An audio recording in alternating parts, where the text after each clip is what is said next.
So we're here at Austin Comic Con with writer, director, producer Tim McCanalies, and just want to know how is the Comic Con treating you so far?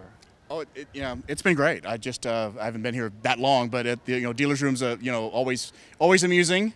And we just did a real fun panel here that the Austin Film Festival sponsored, and myself and Alvaro Rodriguez, who's also a screenwriter, just talking about screenwriting and storytelling for the screen. So we had a lot of fun. So when you come to these type of screenwriter panels and you talk to up-and-coming writers, what are kind of the common questions that seem to be asked every time? Well, the most common question is, how did you break in? They always want to hear that, and and I'm glad to tell them that story. But I mean, when I broke in was long ago, and how everyone breaks in is such a completely different story than how everyone else breaks in. That I don't know how valuable it is, other than it's sort of amusing. But 20 years ago, the rules were very different for how one could break in. I mean, you couldn't make your own movie 20 years ago because you'd have to shoot it on 35mm film. And now everybody with a camera like you're shooting this on can make a feature film. So it's a very different time. And so I tell people, just go out and make a movie.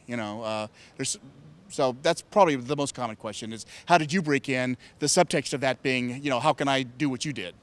How do you feel about that?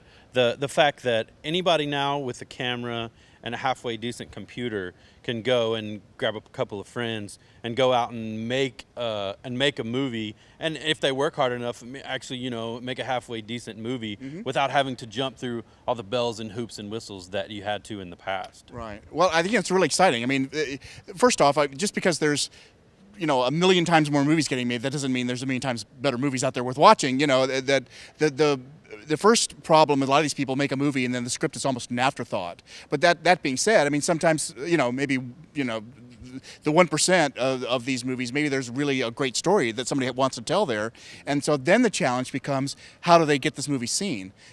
There's those film festivals like Sundance, South by Southwest, or Austin Film Festival. That's a great way to get your movie seen. I mean, people post stuff on YouTube too. I mean, certainly doing a short, putting it on YouTube is a great way to get attention.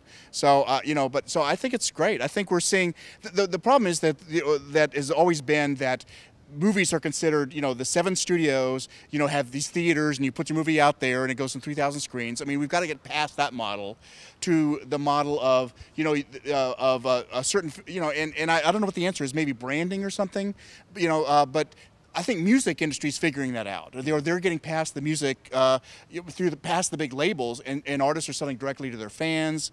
They're figuring out the new model, and I think film is still 5-10 years behind that. But I think maybe it's portals and branding and such of, like for instance, I keep telling Harry Knowles he needs to become a brand for a certain kind of, say, horror film.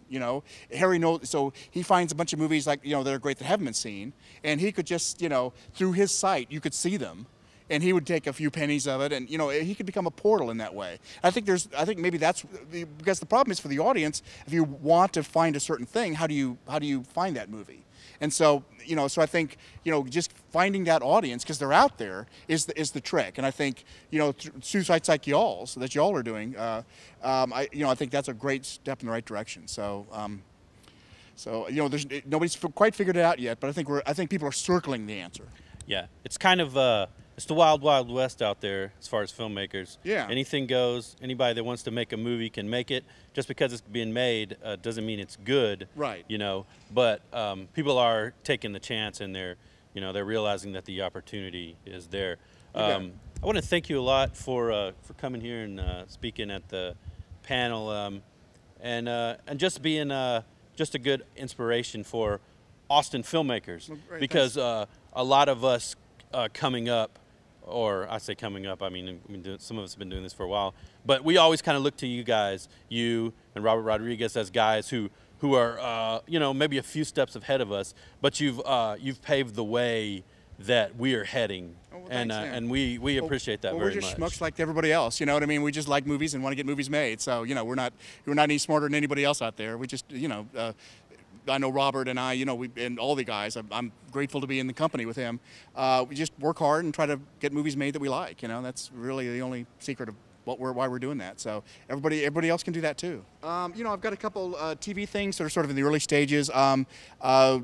probably the next thing that I'm directing is a feature that I'm doing with Elizabeth Avion and Fred Miller that we'll shoot in January. It's part of Elizabeth sort of doing her own movies separate from Robert now, and so she's raised the money for this one movie that's sort of a Christmas movie based on a book by Turk Pipkin, who's another Austin guy who's been around. So so that's a lot of fun. That movie's going to be. We've got a lot of really cool guys like gosh, Chris Christopherson, Willie Nelson, who are going to be smaller roles, and talking to some other actors like Bill Paxton about maybe being in it. So it's going to be a really interesting, eclectic sort of Austin group of musicians in this sort of Christmas movie. It should be a lot of fun. I'd like to thank you very much, sir. You bet. Thanks. Tim McCanlies.